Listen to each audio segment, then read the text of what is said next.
प्रणाम करै छी सब गोटे के मीनू मैगजीन में स्वागत है। आई हम अहाँ सब लेल मधुश्रावणी पंचमी पूजा के 8म दिन के कथा लऽ कऽ हाजिर भेलहुँ हैं। आई हम अहाँ सबके 8म दिन के कथा सुनायब। आई 8म दिन के कथा में समुद्र मंथन के कथा सुनायब। पबनैतिन सब कथा सुना से पहले अहाँ सब 3 बेर बीनी सुनि लेब, दोहा सुनि लेब, तकर बाद अहाँ सब कथा सुनब। तो चलू आब कथा शुरू करै छी। कथा सुनल जाओ। समुद्र मंथन के कथा। समुद्र मंथन एकटा बहुत महत्वपूर्ण पौराणिक घटना अछि जाहिमे देवता आ राक्षस मिलकर समुद्र मंथन कऽ अमृत प्राप्त केलनि। एहि कथाक आरंभ महर्षि दुर्वासा के श्राप सँ होइत अछि जे ओ देवराज इंद्र के देलनि। महर्षि दुर्वासा भगवान शिव के अवतार छलाह आ अपन क्रोध के लेल प्रसिद्ध छलाह, मुदा ई दोसर बात छल जे हुनकर क्रोध में सेहो कल्याणे होइत छल। एक बेर ऋषि दुर्वासा धरती पर भ्रमण करैत छलाह। चलते चलते एकटा विद्याधरी के हाथ में संतानक फूलक दिव्य माला देखलनि। ओहि दिव्य मालाक सुगंध सँ जंगल सुगंधित भऽ रहल छल। तखन दुर्वासा ओहि सुंदर माला के देखि ओहि विद्याधरी सुंदरी सँ मंगलनि। हुनकर आग्रह पर ओ विद्याधरी हुनका सम्मान पूर्वक प्रणाम कय माला देलथिन। दुर्वासा मुनि ओ माला माथ पर राखि धरती पर भ्रमण करऽ लगलाह। ओहि समय ओ ऐरावत पर विराजमान भगवान इंद्र के देवता सभक संग आबि रहल देखलखिन। हुनका सबके देख दुर्वासा ऋषि अपन माथ सँ माला उतारि ओ देवराज इंद्र के दऽ देलखिन। देवराज इंद्र ओ माला लऽ कऽ हाथी ऐरावत के माथ पर राखि देलक। ओहि समय ओ माला एना सजाओल गेल छल जेना श्री गंगा जी कैलाश पर्वतक शिखर पर बैसल होथि। ओ नशा में धुत हाथी ओकर गंध सँ आकृष्ट भऽ ओकरा अपन सूंड सँ सूंघि कऽ जमीन पर फेंक देलखिन। ई देख मुनि दुर्वासा बहुत क्रोधित भऽ गेलाह आ देवराज इंद्र के श्राप दऽ देलखिन। दुर्वासा ऋषि कहलखिन जे हे इंद्र, जे ऐश्वर्यक वस्तु सँ दुर्वासित छथि, अहाँ बहुत आदरपूर्ण छी। हमरा लेल एतेक सुंदर माला, अहाँ एकर आदर नहि केलहुँ तऽ अहाँ के त्रिलोकीक महिमा नष्ट भऽ जायत। इंद्र, निश्चित रूप सँ अहाँ हमरा संग आन ऋषि जकाँ व्यवहार करैत छी, ताहि लेल अहाँ हमरा सभक एहि तरहक अपमान केलहुँ, हमर माला धरती पर फेंक देलहुँ तऽ अहाँ के शक्तिहीन भऽ जायत आ ई त्रिभुवन जल्दिए श्रीहीन भऽ जायत। ऋषि दुर्वासा के श्राप देला के बाद देवता सब शक्तिहीन भऽ गेल। तखन राक्षस देवता सब पर आक्रमण केलक आ दुनू पक्ष के बीच में भयंकर युद्ध शुरू भऽ गेल। अंत में देवता राक्षस द्वारा पराजित भऽ गेलाह। असुर सब सँ पराजित भेला के बाद देवता सब ब्रह्मा जी के आश्रय में गेलाह, हुनका सब बात कहलखिन। तखन ब्रह्मा जी कहलखिन जे अहाँ सब भगवान विष्णु लग जाउ, ओहे एकर कोनो उपाय कहथिन। तहन सब देवता भगवान विष्णु लग गेलखिन। भगवान विष्णु के स्तुति कय देवता सब भगवान विष्णु के प्रसन्न केलखिन। तखन भगवान विष्णु पूछलखिन अहाँ सबके आबऽ के कारण। तऽ देवता सब कहलखिन जे हम सब एना एना असुर सँ परास्त भऽ गेल छी। हे नारायण, अहाँ अपन तेज सँ हमरा सबके फेर सशक्त बनाउ। तखन भगवान विष्णु कहलखिन जे ठीक छै, अहाँ सब चिंता नहि करू, हम जे कहै छी से करू। आब अहाँ सब दानव सब संगे मिल कऽ समुद्र मंथन करू। समुद्र मंथन केला सँ जे अमृत भेटत ओ अमृत के अहाँ सब पान कऽ लेब। अहाँ सब ओ अमृत के जब पान कऽ लेब तऽ अहाँ सब फेर सँ शक्ति अहाँ सबके भेट जायत और अहाँ सब फेर अमर भऽ जायब और अहाँ सबके समुद्र मंथन केलासँ जे श्रीहीन भेलै से लक्ष्मी के सेहो फेरसँ प्राप्ति भऽ जायत। तखन देवता सब कहलखिन जे ठीक छै, मुदा दानव के हम सब केना बजाऊ, ओ सब तऽ नहीं एता समुद्र मंथन में। तऽ भगवान कहलखिन जे हुनका कहबनि जे समुद्र मंथनसँ जे अमृत भेटत ओकर लाभ अहूँ सबके हैत, दानवों के भेटतै, तऽ ओ सब तहन जरूर समुद्र मंथन में शामिल हैत। तहन दानव सबके बजायल गेल। समुद्र मंथन के लेल बासुकी नाग आ मंदराचल पर्वत के सेहो बजायल गेल। भगवान नारायण कछुआ के रूप धारण कय मंदराचल पर्वत के अपन पीठ पर रखलनि ताकि मथनी स्थिर रहे। बासुकी नाग के रस्सी बनाकऽ मंदराचल पर्वत पर लपटायल गेल। समुद्र मंथन शुरू भेल। नाग के मुँह दिस दानव सब रहथिन, दानव सब पकड़लखिन, और नाग के जे पूँछ रहनि, पूँछ दिस देवता सब रहथिन, देवता सब पूँछ पकड़लखिन। सब गोटा मिलकऽ समुद्र मंथन करऽ लगलखिन। समुद्र मंथन जखन करैत रहथिन तऽ सबसँ पहिले समुद्र मंथन जखन होइत रहै ओहिमे सँ कालकूट नामक विष निकलल।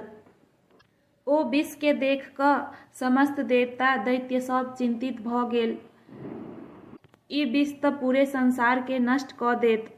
तखन भगवान शिव संसार के रक्षा के लेल ओ कालकूट नामक विष के अपन कंठ में धारण केलखिन।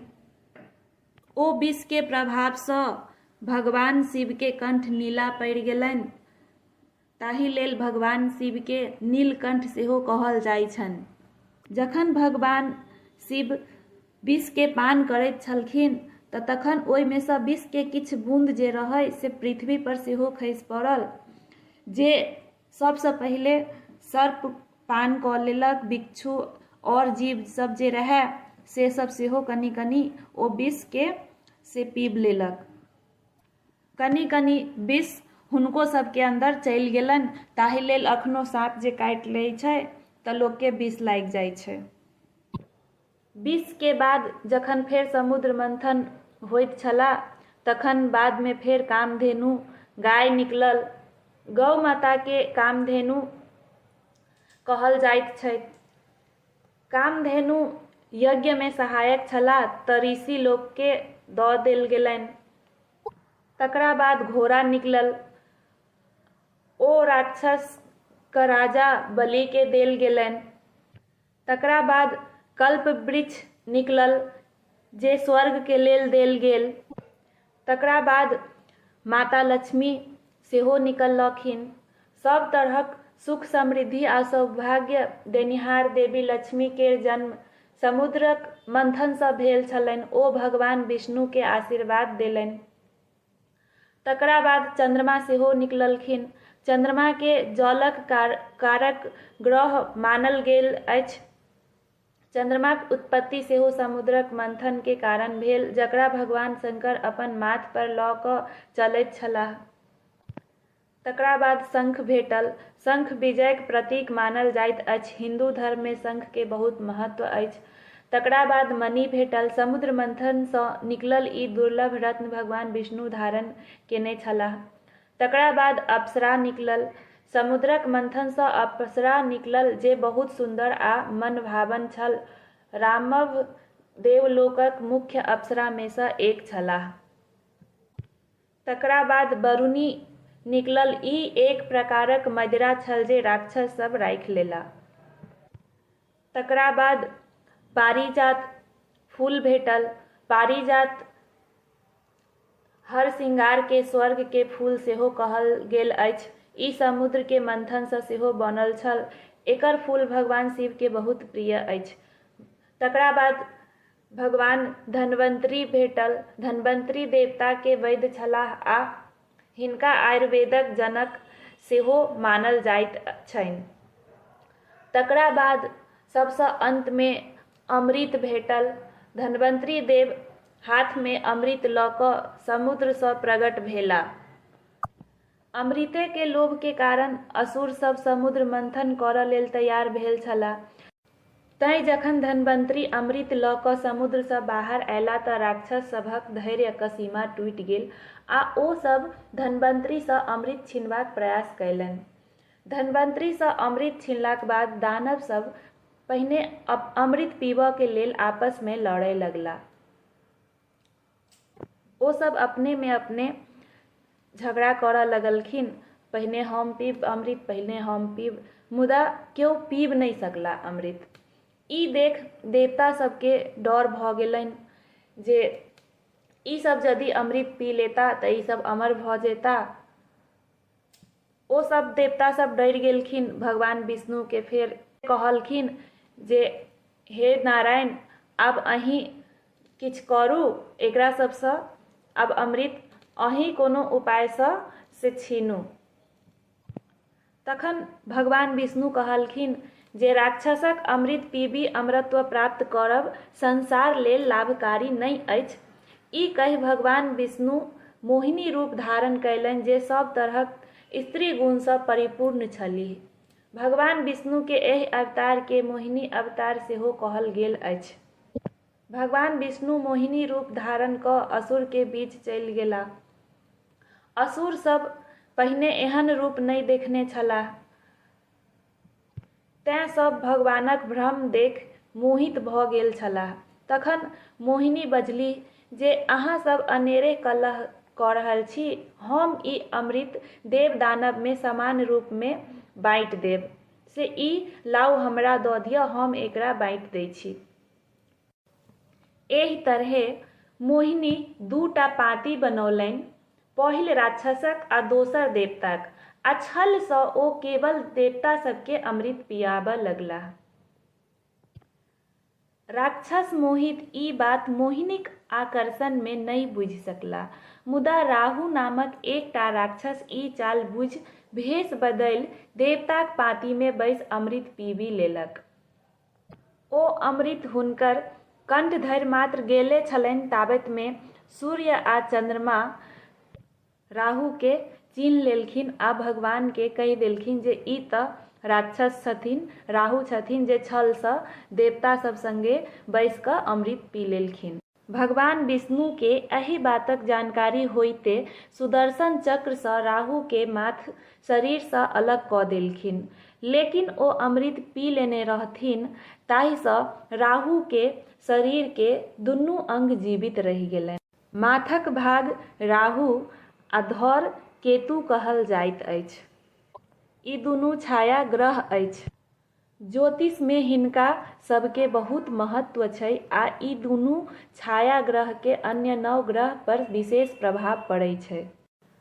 राहु के धड़ आ सिर सूर्य आ चंद्रमा के कारण अलग कयल गेल छलनि, ताहि लेल राहु सूर्य आ चंद्रमा सँ द्वेष रखै छथिन। एहि द्वेष के कारण ओ सूर्य आ चंद्रमा के ग्रहण करबाक प्रयास करैत अछि। ग्रहणक बाद राहु सँ सूर्य आ केतु सँ चंद्रमा ओकर कटल कंठक मध्य भाग सँ निकलैत अछि आ मुक्त भऽ जाइत अछि, आ ताहि लेल अखनो धरि हुनके कारण ग्रहण लगै छनि सूर्य और चंद्रमा पर। तऽ ई छल समुद्र मंथन के कथा। एहि के साथ साथ 8म दिन के कथा सेहो समाप्त भेल। काल्हि हम फेर अहाँ सब लेल 9म दिन के कथा लऽ कऽ हाजिर हैब।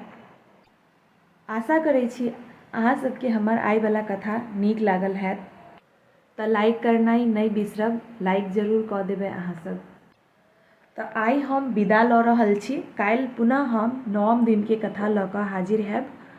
धन्यवाद।